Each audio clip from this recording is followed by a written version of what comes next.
So this is this We the People News. This video is without prejudice and or without recourse. Okay, I'm going to stand on UCC 1-308, all rights reserved. Okay, I'm not an attorney. I will not give legal advice. I will give my opinion at times, but it's just opinion. Just take everything I say with a grain of salt, because I'm not an attorney and I'm not giving legal advice. Never look straight forward. Always look around you by any means necessary. So we're going to look up this word shall, because here in a few years, this word shall has gotten a little tricky. Okay?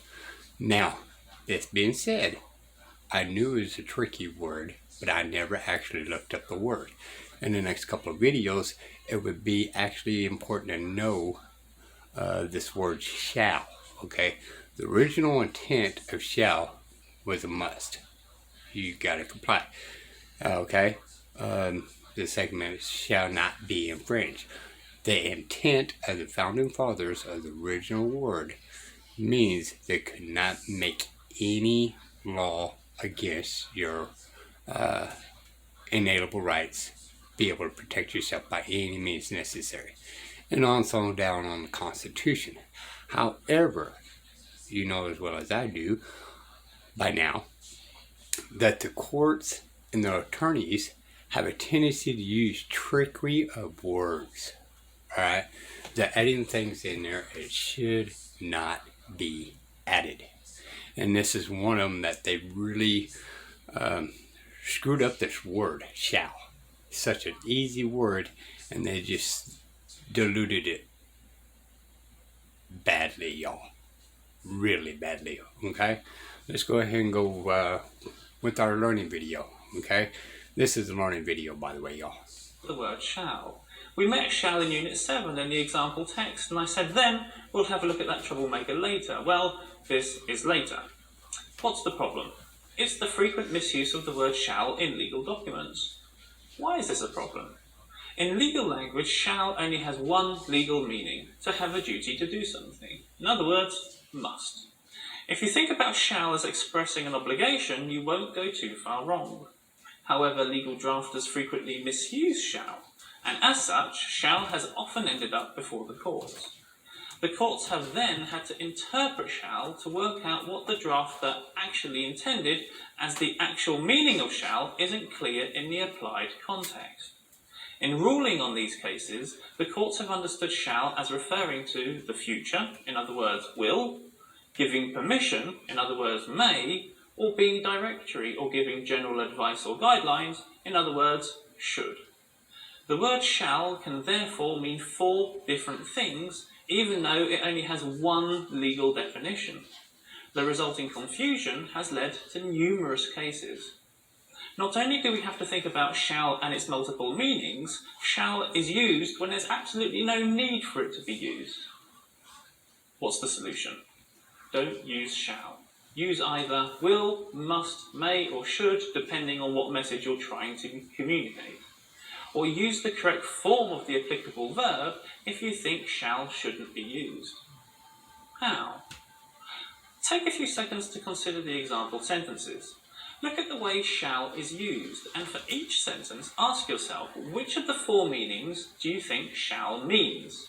Must, may, will, or should, or indeed, if it's needed at all.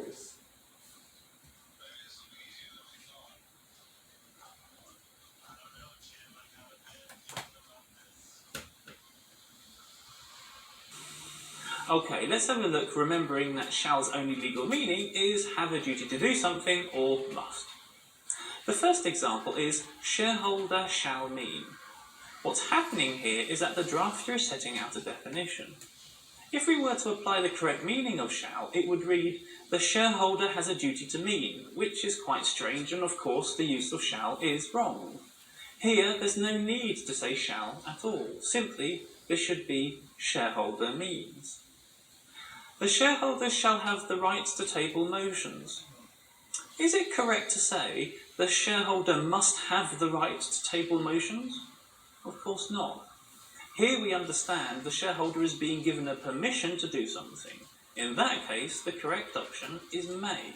The shareholders may table motions.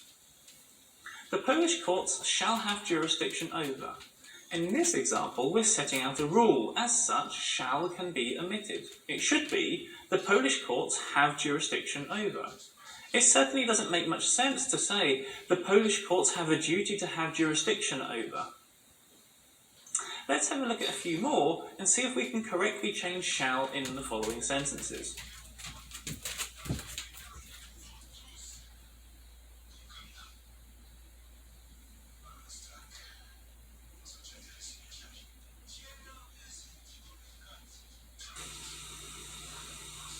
Objections to the proposed modification held by resident shall be filed upon the debtor. If you're ever slightly confused by a text, it's always a good idea to ask yourself, what is the basic main message of that text? In this case, it's, if a resident has an objection to the proposed modification, they should file it upon the debtor. Look at what we've just done there. In rewording the sentence, we've automatically translated shall into should. In other words, this text is directory, what should happen in a particular circumstance. However, as you'll see when you tackle the questions below, without further context, shall in this sentence could have different meanings. For example, it could be argued that this sentence gives the resident permission. In other words, shall means may, that the residents are allowed to object. The consumer shall have fully complied with the required conditions when. Another way to work out what shall could mean is to go through the definitions.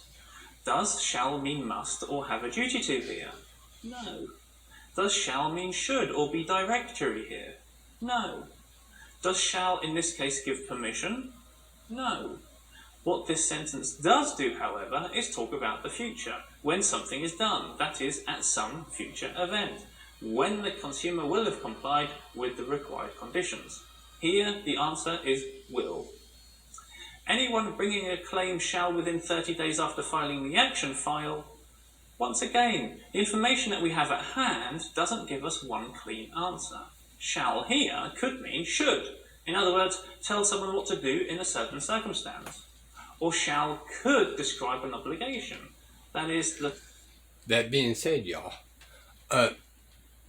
attorneys actually do these things in your paperwork on purpose to misconstrue you. Alright? the 30 days is a time limit, and a penalty might apply if an action is not done. In that case, must is the correct understanding. Shall could even be understood as giving a permission. In that case, may could be used. We need more context to work out the actual meaning of shall. However, as you'll see in the questions below, even when you have enough context, shall could still mean different things. This ultimately highlights my point. Shall is by nature ambiguous. If you use shall, you will cause the reader problems. On the other hand, though, if you're representing a client in your home country and the dispute is based on the contract written in English, and you see shall, it's a gift which may help you to interpret the contract in any way you see fit. Let's recap. If you're reading a document, ask yourself which of the four meanings which are attributable shall is meant. Must, will. We're going to go back with the contract thing, right? So you're going to believe that shall is basically an order. Okay? However, they know you're going to think that. Okay? The attorneys know you're going to think that. The courts know you think that. So therefore, they're going to use a totally different definition. And then all of a sudden, you was wrong, not the courts. Should or may, or if indeed it's actually needed at all. If you're writing, don't use shall. Use one of the four alternatives, or use the correct form of another verb instead.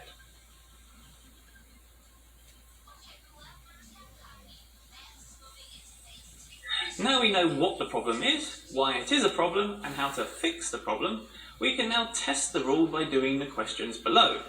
However, if you're unsure about any of the points which I've made, please go back and watch the video again. Feel free to pause the video to review all examples at your own speed. After you do a question below, you can click to see a suggested answer. Just before you get started though, please note the following. Please read the question and the hint carefully to make sure you complete the questions properly.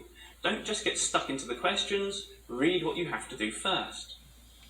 I had to pause it right there again now. And so when you have shall in your documents, you need to do a disclaimer of what the definitions they are using shall for, right?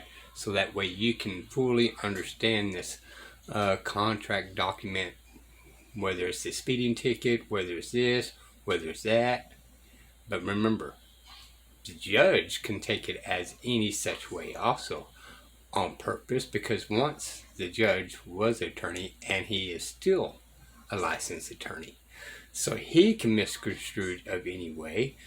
Your attorney, the other attorney, all have one set of definitions that they're going by because of they have a 90% accuracy of what you believe shall is. And they're going to use another definition to bound you. Suggested answer, there may also be further comments to a particular question, so please read these comments carefully. The suggested answers are just that, suggested. There may of course be other also correct ways to answer each question. I've tried to put in as many variants as I can, but for obvious reasons I can't write every single correct answer, so as long as your answer follows the main points highlighted in the suggested answer, your answer should be okay. The questions are designed to practice the rule in this unit, so although you can make further corrections to the rest of the text based on the other rules in the course, the answer only concentrates on the rule in this unit. And finally, please don't get lost in the legalities of the question text. It's there only to provide material to practice the rule, not to be a law lesson. All that being said, off you go.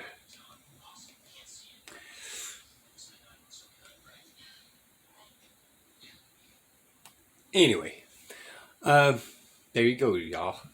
And once again, that's the reason why I did this video, is because the original intent of the founding fathers shall, right?